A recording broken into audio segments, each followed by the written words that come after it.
ہر قسم کی تعریف اللہ سبحانہ و تعالیٰ کے لیے لائق و سزاوار ہے، جو وحدہ لا شریک ہے۔ احکم الحاکمین ہے، رب العالمین ہے، رب ذوالجلال والاکرام ہے، رب العزت ہے، کائنات کی ہر شے پر قادر، علی کل شیء قدیر ہے، مالک الملک ہے، رب العالمین ہے، رب الانس والجن ہے۔ مختصر سی حمد کے بعد بے شمار درود و سلام کے پھول نشاور ہوں کائنات کی سب سے مبارک ہستی، امام الثقلین، سید الثقلین، رحمت للعالمین، جناب محمد رسول اللہ صلی اللہ علیہ وسلم کی ذات گرامی پر اللہم صلی وسلم وبارک علیہ۔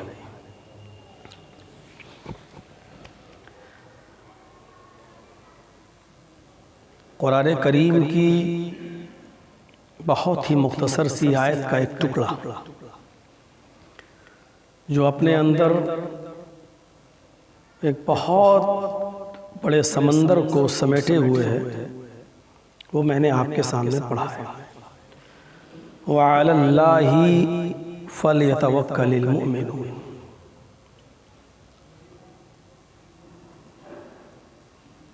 مومنوں کو، اہل ایمان اور مسلمان کو صرف اللہ کی ذات پر کامل اعتبار ہوتا ہے۔ مومنوں کا بھروسہ صرف اور صرف اللہ کی ذات پر ہی ہوتا ہے۔ یہ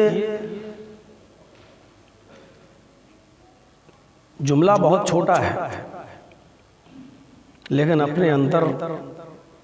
بہت بڑے سمندر کو سمیٹے ہوئے ہے، اپنے دامن میں لیے ہوئے۔ یہی توکل تھا، یہی وہ بھروسہ تھا جس نے حضرت سمیہ رضی اللہ تعالی عنہا کو ظالم اور جابر لوگوں کے سامنے مستقل مزاج رکھا، ٹس سے مس نہیں ہوئی، اس کی شرمگاہ میں نیزہ داخل کر دیا گیا، لیکن وہ اپنا ایمان اور مضبوط کرتی رہی، اللہ پر اس کا اعتبار و بھروسہ اور زیادہ بڑھتا گیا، اور اللہ پر کامل توکل اور بھروسے کی انتہا تو تب ہو گئی جب اس کے دونوں پیر دو جانب اونٹوں سے باندھ دیے گئے، ایک کا چہرہ پورب کی طرف اور دوسرے اونٹ کا چہرہ پشچم کی طرف کر دیا گیا، اور دونوں اونٹوں کو جب کوڑے لگائے جانے لگے تو اس کا کامل توکل اور مکمل ایمان چیخ کر یہ کہتا ہے کہ اے ابو جہل، مجھے جنت میں جانے میں اتنی ہی دیر لگ رہی ہے جتنی دیر تو ان اونٹوں کو بھگانے میں لگا رہا ہے۔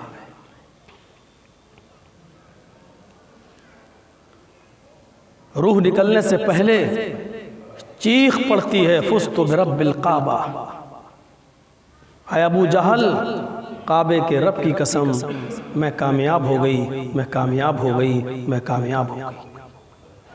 یہ وہی کامل اعتبار تھا، یہ وہی کامل توکل تھا اللہ کی ذات پر۔ یہ کامل توکل اور مکمل اعتبار ذات الہی پر حضرت بلال کے رضی اللہ تعالیٰ عنہ کے سامنے آتا ہے، ان کو تپتی ہوئی ریت پہ لٹا دیا جاتا ہے، آگ کے انگاروں پر لٹایا جاتا ہے، بھاری پتھر ان کے سینے پہ رکھا جاتا ہے، پیر میں رسی ڈال کر ان کو کھینچا جاتا ہے، لیکن ان حالات میں ان کی زبان سے ایک ہی جملہ نکلتا ہے، احد احد یا دوسری روایتوں کے مطابق اللہ احد، اللہ احد، اللہ احد۔ ظلم و ستم کے جتنے پہاڑ توڑنا ہو توڑ لے، لیکن میری زبان سے یہی نکلے گا، اللہ ایک ہے، اللہ ایک ہے، اللہ ایک ہے۔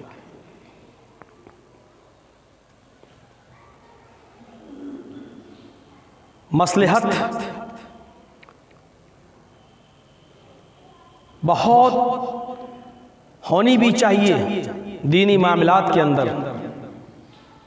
قرآن کریم نے مصلحت پر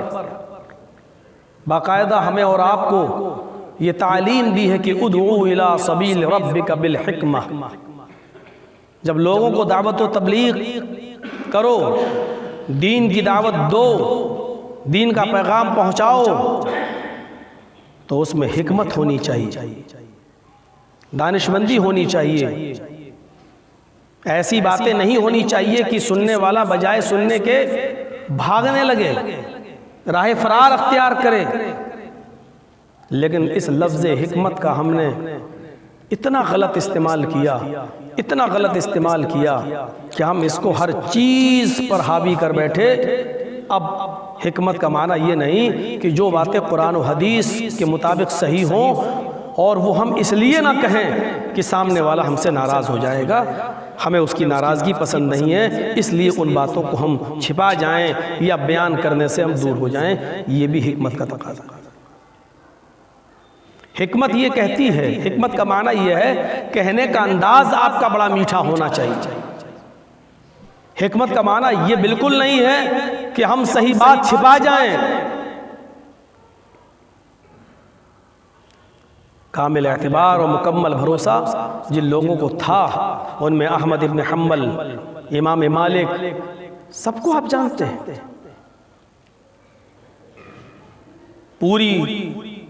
پورا بغداد، پورا کوفہ فتنہ کھڑا ہو گیا، قرآن کو اللہ کی مخلوق مانا جا رہا ہے۔ علماء نے بادشاہ کے کہنے پر قرآن کو اللہ کی مخلوق کہنا شروع کر دیا، لیکن امام محمد ابن حنبل رحمۃ اللہ علیہ صاف طور پر یہی کہتے رہے کہ القرآن کلام اللہ، قرآن اللہ کا کلام ہے، مخلوق نہیں ہے۔ اگر ہم اس کو مخلوق مان لیں تو مخلوق تو فنا ہوگی، کل من علیہ فان، ہر مخلوق کو فنا ہونا ہے۔ اگر ہم قرآن کو مخلوق مان لیں تو یہ ماننا پڑے گا کہ قرآن کو بھی فنا ہونا ہے۔ وہ کہتے تھے کہ نہیں، قرآن اللہ کی مخلوق نہیں۔ کوڑے مارے جا رہے ہیں، 80 کوڑے امام احمد ابن حنبل کی پیٹھ پر مارے گئے، اور ہر کوڑا اتنا سخت تھا کہ تاریخ میں لکھا ہوا ہے کہ لو ضربت الفیل لحربت، اگر وہ کوڑا کسی ہاتھی کو مارا جاتا تو ہاتھی بھی بھاگ جاتا، کوڑا برداشت نہیں کر پاتا۔ مصلحت کا تقاضا یہ نہیں تھا، وہ چاہتے تو بادشاہ کی ہاں میں ہاں کہہ سکتے تھے، سارے علماء ایک طرف ہیں، لیکن انہوں نے بدتمیزی نہیں کی، لیکن حق بات کہنے سے پیچھے نہیں ہٹے۔ امام مالک نے اس بادشاہ کے سامنے، اس خلیفہ کے سامنے، جس نے زبردستی کسی کی بیوی جو خوبصورت تھی مجبور کر کے اور پریسر دلوا کر اسے طلاق دلوا دی، اور عدت گزارنے کے بعد بادشاہ نے خود اس سے نکاح کر لیا خلیفہ نے۔ لیکن امام مالک رحمت اللہ علیہ کو تصور کیجیے آپ، سب کچھ برداشت کر لیا لیکن حق کے ساتھ سمجھوتا نہیں کیا۔ اسی خلیفہ کے سامنے ڈنکے کی چوٹ پہ انہوں نے اعلان کیا اور کہا کہ جو لوگ کسی غریب کی بیوی کو مجبور کر کے، اس کے شوہر کو مجبور کر کے طلاق دلوا دیتے ہیں اور خود نکاح کر لیتے ہیں، وہ چاہے بادشاہ ہی کیوں نہ ہو، نبی اکرم صلی اللہ علیہ وسلم نے فرمایا الطلاق المکرہ لیس بشیء، زبردستی دلوائی ہوئی طلاق نہیں ہوتی ہے۔ بادشاہ زناکاری کر رہا ہے، حرام کاری کر رہا ہے۔ نتیجہ سامنے آیا، بادشاہ نے اتنی سزا دی کہ ان کے دونوں ہاتھ شل پڑ گئے، اونٹ پہ لدوا دیا۔ مدینے میں گشت کرایا جا رہا، دیکھو بادشاہ کی نافرمانی کی اور بادشاہ کے خلاف بولا تو بادشاہ نے ان کو یہ سزا دی، اور امام مالک کہہ رہے ہیں نہیں، بادشاہ کے خلاف بولنے پر یہ سزا مجھے نہیں ملی، مجھے نبی اکرم صلی اللہ علیہ وسلم کی حدیث سنانے کی وجہ سے یہ سزا ملی، اور میں آج بھی یہ کہتا ہوں کہ جو مجھے جانتا ہے وہ تو جانتا ہی ہے کہ میں کون ہوں، جو نہ جانتا ہو وہ سن لے، میں مالک ابن انس ہوں، اور اس اونٹ پر اتنی سزاؤں کے بعد، پیروں میں بیڑیاں اور ہاتھوں میں ہتھکڑیاں پڑنے کے بعد بھی میرا یہی فتویٰ ہے، الطلاق المکرہ لیس بشیء، زبردستی دلوائی ہوئی طلاق طلاق نہیں ہوتی۔ افضل الجہادی، افضل جہاد یہی ہے کہ کسی بادشاہ کا بھی خوف نہ کیا جائے، جو حق ہو وہ ڈنکے کی چوٹ پہ کہہ دیا جائے، یہ نہ دیکھا جائے اس مسجد کا متولی سود اور بیاج کھاتا ہے بینک کا، اگر سود اور بیاج کے خلاف بولیں گے تو متولی برا مان جائے گا، برات کے خلاف بولیں گے تو بڑے بڑے امیر اور رئیس جو کھڑے ہو کر جانوروں کی طرح کھانا کھلانے کا سسٹم اپنی سوسائٹی اور سماج کے اندر لاگو کیے ہوئے ہیں، ان کو برا لگ جائے گا، لگ جائے۔ یہ سارے امیر، سارے رئیس، سارے چودھری مذہب اسلام اور کتاب و سنت کے مقابلے میں ہیچ ہے، ان کی کوئی حیثیت نہیں ہے۔ اگر سب سے بڑی حیثیت اور سب سے بڑا عزت و وقار اگر کوئی کی لائق کوئی چیز ہے تو وہ شریعت ہے، شریعت کو بالائے طاق نہیں رکھا جا سکتا ہے۔ کوئی بات ہمارے خلاف پڑے، پڑھنے دو، سننے کا جذبہ ہونا چاہیے، اگر صحیح ہے تو اصلاح کرنے کا جذبہ بھی ہونا چاہیے، برا ماننے کی ضرورت نہیں ہے۔ شریعت تو وہ شریعت ہے جو نبی کے چچا تک کو نہیں چھوڑتی ہے، ابو جہل ابو لہب کو بھی نہیں چھوڑتی ہے، ابو طالب کو بھی نہیں چھوڑتی ہے۔ شریعت تو وہ شریعت ہے وقت آنے پر یہاں تک کہتی ہے تبت یدا ابی لہب، محمد رسول اللہ کے سگے چچا ابو لہب کے دونوں ہاتھ تباہ و برباد ہو جائیں، ٹوٹ جائیں، غارت ہو جائیں اور وہ خود برباد ہو جائے، یہ ہے شریعت جو کسی کو نہیں چھوڑتی۔ ہم اور آپ ہیں کون؟ حیثیت کیا ہے؟ دمشق کی اس سرزمین کو یاد کرو، ملک شام کا دارالحکومت ہے دمشق،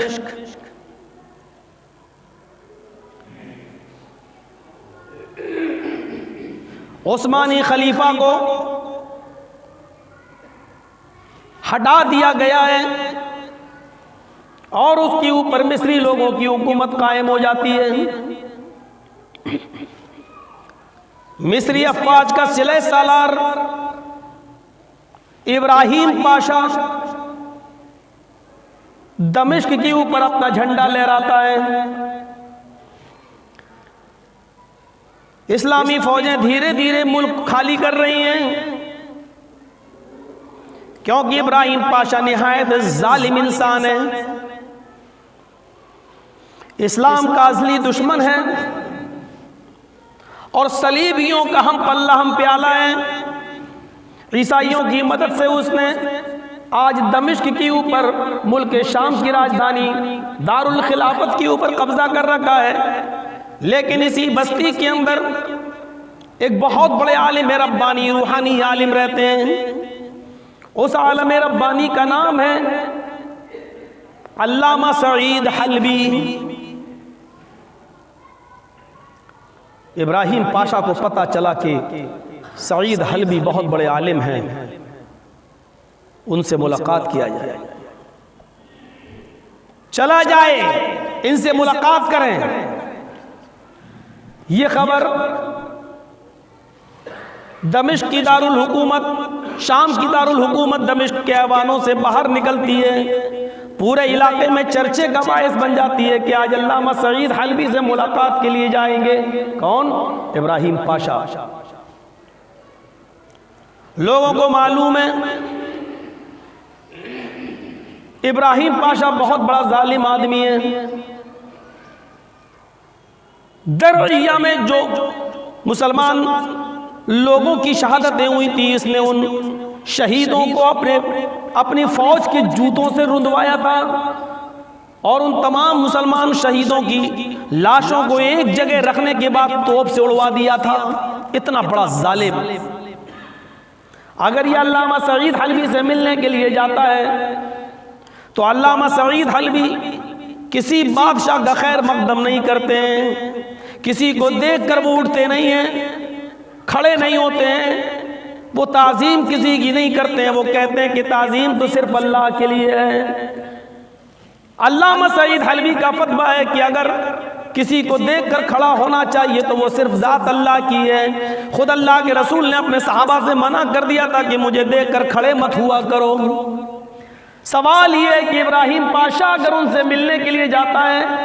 اور علامہ سعید حلبی نے اگر کھڑے ہو کر ان کا استقبال نہیں کیا تو یہ ان کو کٹوا دے گا، ان کی گردن اڑوا دے گا۔ کوئی راستہ نکالا جائے، اور ایک ہی راستہ سمجھ میں آتا ہے کہ بادشاہ کو علامہ سعید حلبی سے ملنے سے، ان کی زیارت کرنے سے روک دیا جائے۔ لیکن سوال پیدا یہ ہوتا ہے کہ بادشاہ کو یہ مشورہ دے کون، بلی کے گلے میں گھنٹی ڈالے کون؟ پھر سوال اڑتے گئے، پھر راستہ یہ نکلا کہ تھوڑی دیر کے لیے علامہ سعید حلبی سے کہہ دیا جائے، دفع شر کے لیے، کسی مصیبت سے بچنے کے لیے، فتنہ و فساد پھیلنے سے بچنے کے لیے آپ ہی تھوڑا سا جھک جائیے۔ بادشاہ ابراہیم پاشا اپنے لاؤ لشکر کے ساتھ آئے گا، اس کے باڈی گارڈ ننگی تلواروں کے ساتھ آئیں گے، تھوڑی دیر کے لیے دفع شر کے لیے، مصیبت چل جانے کے لیے آپ ہی تھوڑا سا جھک جائیے، کھڑے ہو کر اس کا استقبال کر لیجئے گا، آپ اس سے مصافحہ کر لیجئے گا، اور تھوڑی دیر کے لیے اس کی ہاں میں ہاں ملا لیجئے گا، جی حضوری کر لیجئے گا۔ سوال پیدا یہ ہوتا ہے یہ مشورہ علامہ سعید حلبی کو کون دے؟ علامہ سعید حلبی ماننے کے لیے تیار نہیں ہوں گے، اور بادشاہ بھی ان سے زیارت کے لیے جب اعلان کر چکا ان سے ملنا تو وہ بھی ماننے کے لیے تیار نہیں ہوگا۔ معاملہ اللہ کی سپرد کر دیا گیا ہے، اب جو ہوگا دیکھا جائے گا۔ پھول آ جاتے ہیں۔ دارالحکومت دمشق کے دربار خلافت سے جس چھوٹی سی مسجد میں علامہ سعید حلبی امامت کرتے ہیں، اور اسی کے بغل میں چھوٹے سے حجرے میں اپنے بچے فیملی کے ساتھ رہتے ہیں، وہی علامہ سعید حلبی جن کی مسجد چھوٹی ہے اور چھوٹا سا ان کا دروازہ ہے، یہاں تک قالینیں بچھا دی جاتی ہیں، چھتوں پہ لوگ کھڑے ہیں۔ ابراہیم پاشا ان قالینوں پر اپنے گھوڑوں کو لے کے جا رہا ہے، 500 باڈی گارڈوں کی ننگی تلواریں ان کے ہاتھ میں ہیں، اوپر چھتوں پر چڑھے ہوئے لوگ ابراہیم پاشا کی اوپر پھولوں کی بارش کر رہے ہیں۔ اس صورتحال میں سفر ہوتے ہوتے مسجد کے دروازے تک ہو جاتا ہے۔ ابراہیم پاشا اپنے خوبصورت گھوڑے سے نیچے اترتا ہے، مسجد کا دروازہ تنگ ہے، ابراہیم پاشا کو جھک کر دروازے میں گھسنے کی عادت نہیں ہے، اس نے اپنے محلوں اور اپنے شہروں کے دروازے اتنے اونچے بنا رکھے ہیں کہ جہاں مجھے سر جھکانا نہ پڑے، لیکن مسجد کا دروازہ چیخ چیخ کر یہ کہہ رہا ہے، اے ابراہیم پاشا، اگر تجھے اللہ کے گھر میں آنا ہے، سعید حلبی سے ملنا ہے، تو اپنے تکبر کو چکنا چور کرنا ہوگا، اپنی گردن جھکانا ہوگا، یہ اللہ کا گھر ہے، یہاں بڑے بڑے لوگوں کے اور بڑے بڑے تجھ سے بھی پہلے بزرگ اس دنیا میں گزرے ہیں، ان کے بھی سر اسی گھر میں اللہ کے سامنے جھکے ہیں، آج تجھے بھی اپنا سر جھکانا ہوگا، اگر نہیں جھکا سکتا ہے تو اپنی خدائی یہاں سے لوٹا لے اور واپس لے کر اپنے دربار خلافت چلا جا۔ تھوڑی دیر ابراہیم پاشا سوچتا ہے کہ اندر جاؤں یا نہ جاؤں، یا اس مسجد کے دروازے کو توڑوا دوں، پھر سوچتا ہے کہ میں یہاں زیارت کے مقصد سے آیا ہوں، ان سے ملنے کے لیے آیا ہوں، اور پھر یہ اس کا گھر تھوڑی ہے، یہ تو مسجد ہے، کیوں نہ تھوڑی دیر کے لیے اپنے سر کو جھکا لوں اور اس مسجد کے اندر داخل ہو جاؤں۔ ابراہیم پاشا جھکتا ہے اور اس مسجد کے اندر داخل ہو جاتا ہے، السلام علیکم کہتا ہوا یہ اس مسجد کے اندر داخل ہوتا ہے، کیا دیکھتا ہے کہ ایک بزرگ آدمی، ایک علامہ مسجد میں اپنے طلبہ کو پڑھا رہے ہیں، ایک گول تکیہ رکھے ہوئے ہیں، اور اس گول تکیے کے اوپر سر رکھ کر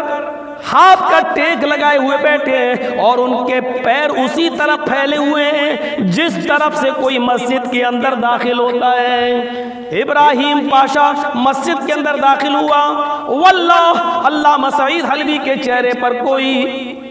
گھبراہٹ نہیں، ان کو یہ بھی نہیں معلوم کہ اس دروازے کے اندر کون آیا۔ انہوں نے آنے والے کا جواب دیا وعلیکم السلام، اور عام لوگوں کی طرح بیٹھ جانے کا اشارہ کیا، بیٹھ جائیے۔ ابراہیم پاشا کہتا ہے علامہ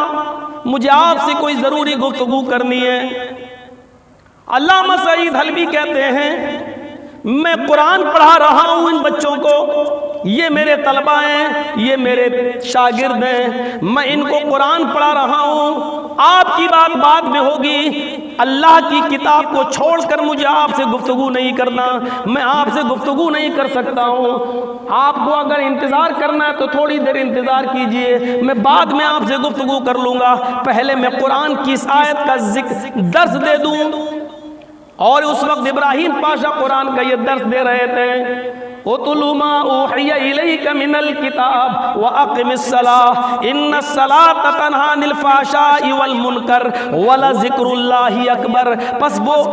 ان الصلاۃ تنہی عن الفحشاء والمنکر کا ذکر درس دے چکے تھے، وَلَذِكْرُ اللَّهِ اکبر پر آئے، کہنے لگے لوگوں یہ اللہ کا ذکر کیا چیز ہے، اللہ کی عظمت کیا چیز ہے، لوگوں اگر تم نے اللہ کو سب سے بڑا مان لیا تو کائنات کی بڑی سے بڑی چیزیں تمہارے سامنے ہیچ ہے، کائنات کی بڑی سے بڑی دولت تمہارے سامنے ہیچ ہے، اگر تم نے اللہ کو سب سے بڑا مان لیا تو بڑے سے بڑے ظالم و جابر بادشاہ بھی تمہارے سامنے ہیچ ہے۔ تمہیں معلوم ہے اے میرے عزیز طلبہ،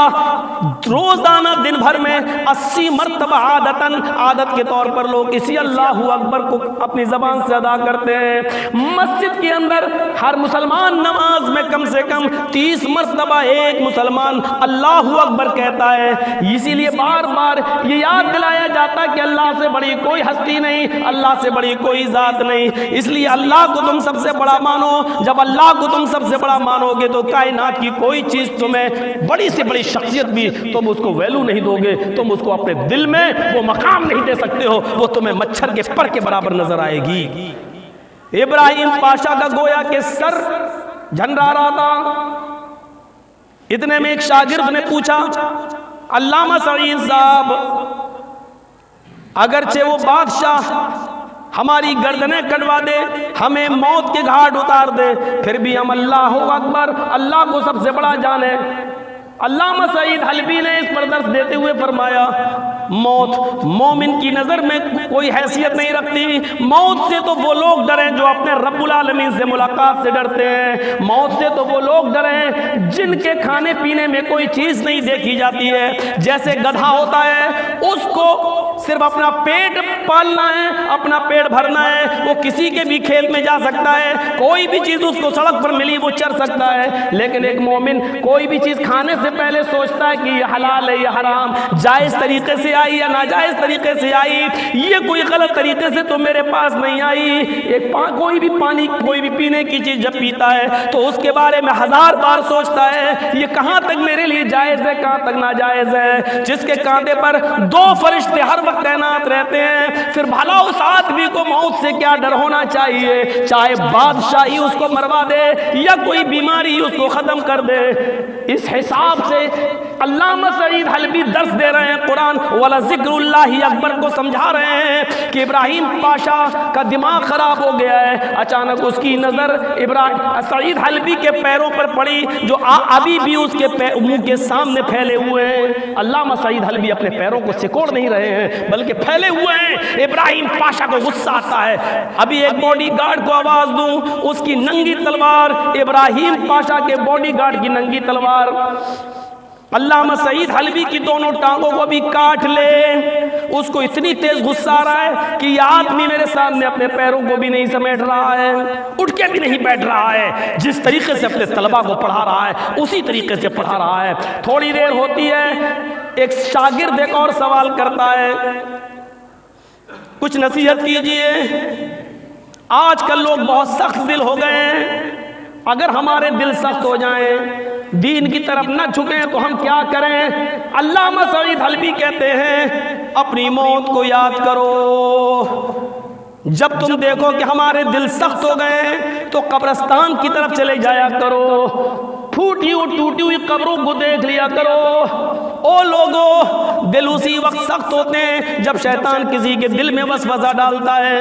ہم عالم ہیں، کبھی کبھی شیطان میرے دل میں بھی وسوسہ ڈالتا ہے۔ اے علامہ سعید، تمہیں نماز پڑھنے کی کیا ضرورت؟ تم تو عالم ہو، تمہارا تو سونا بھی عبادت ہے، تم رات میں جتنی دیر سوتے ہو وہ بھی عبادت ہے۔ اللہ تمہیں کیسے عذاب دے گا؟ جب شیطان اس طریقے کے وسوسے تمہارے دلوں میں ڈالنے لگے تو فوراً قبرستان چلے جایا کرو، اپنی موت کو یاد کیا کرو۔ ایک بزرگ کا واقعہ سناتے ہیں علامہ سعید کہ وہ بزرگ رات میں روزانہ آگ کا ایک انگارہ لے کر اس کے اوپر اپنی انگلی رکھ دیا کرتے تھے اور کہتے تھے، آئے انگلی، جب تو آگ کے ایک انگارے کی جلن برداشت نہیں کر سکتی ہے تو کل قیامت کے دن جہنم کی آگ تو کیسے برداشت کرے گی؟ کیسے تو جہنم کی جاسوس تپش کا مقابلہ کرے گی؟ اس طریقے سے وہ اپنی موت کو یاد کیا کرتے تھے۔ اگر تم اپنی موت کو یہ یاد کرو گے جو ہمیشہ ہمیشہ کے لیے ہماری روح نکل جائے گی اور پھر ہمیں حساب و کتاب دینا ہے، تو پھر موت تمہیں اچھی لگنے لگے گی، پھر موت سے تم ڈرو گے نہیں اور کسی بھی بادشاہ کی بادشاہت کا خوف تمہارے دل میں نہیں آئے گا۔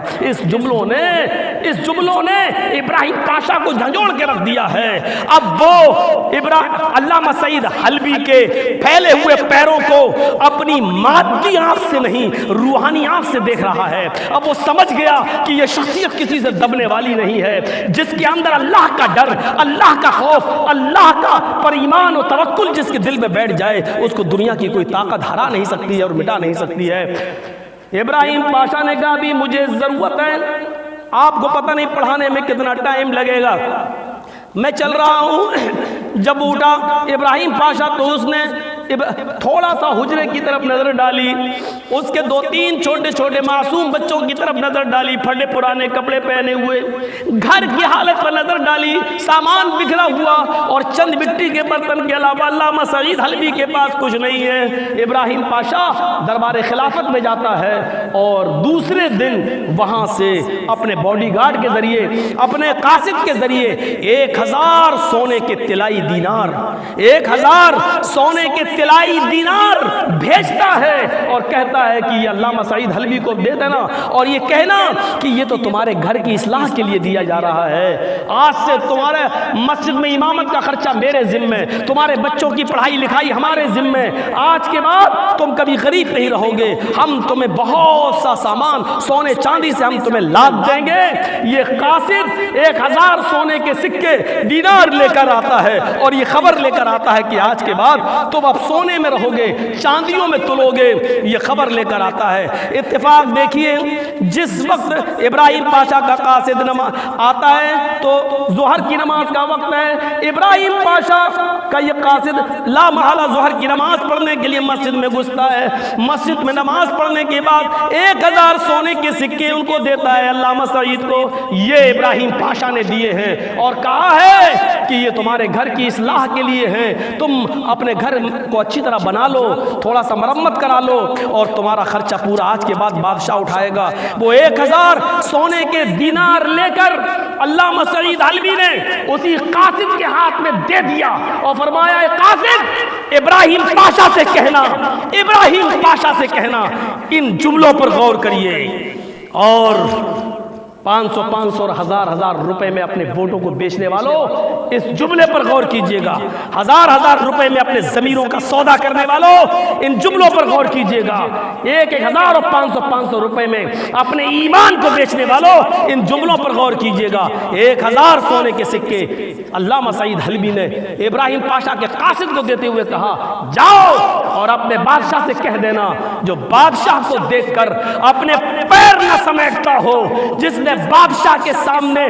پیر پھیلانا سیکھا ہو وہ کبھی بادشاہ کے سامنے ہاتھ نہیں پھیلا سکتا ہے، پیر پھیلانے والے نے ہاتھ پھیلانا نہیں سیکھا ہے۔ مجھے میرے رب نے جس حال میں رکھا ہے مجھے وہی حال مبارک ہو، مجھے آخرت چاہیے، دنیا نہیں چاہیے، ٹھکراتا ہوں اور تیری دی ہوئی دولت کو میں اپنے پیروں کے جوتے سے رونتا ہوں، نہیں چاہیے مجھے تیری دولت۔ میرے پیارے ساتھیوں، ان جملوں کے بعد وَعَلَى اللَّهِ فَلْيَتَوَكَّلِ الْمُؤْمِنُونَ، یہ کیسا لگ رہا ہے کہ کہ مومنوں کا بھروسہ تو صرف اللہ کی ذات پر ہوتا ہے۔ میرے بھائیوں،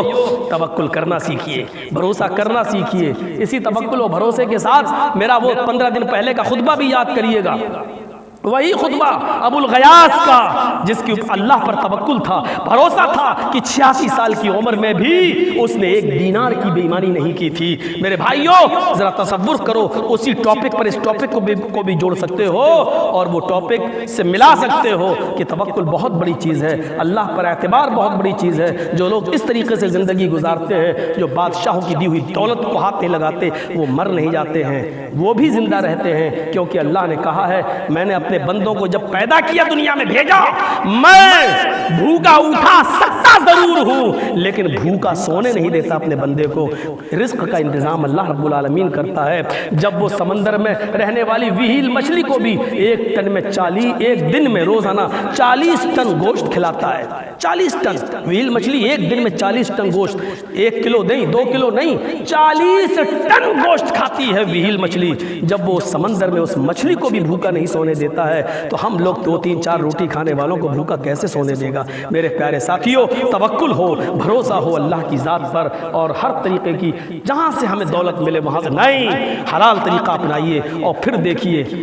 کہ اللہ رب العالمین کی مدد کیسے ہمارے شامل حال ہوتی ہے۔ اللہ تعالی ہمیں توکل کرنے کی توفیق عطا فرمائے، اعتبار کرنے کی توفیق عطا فرمائے، ایمان اللہ ہمارا ایمان کو اور مضبوط فرما دے، اور جب ہمارا ایمان مضبوط ہو جائے تو ایمان کی چاشنی ہمارے دلوں کو بھی جو ہے چھو جائے، اور ایمان کی چاشنی سے ہمارے دلوں کو محظوظ فرما۔ اے اللہ، جب تک تو ہمیں زندہ رکھ، اسلام پہ زندہ رکھنا، اور جب ہمارا خاتمہ ہو تو ایمان پر ہمارا خاتمہ فرمانا۔ وما علینا الا البلاغ المبین، وآخر دعوانا ان الحمد للہ۔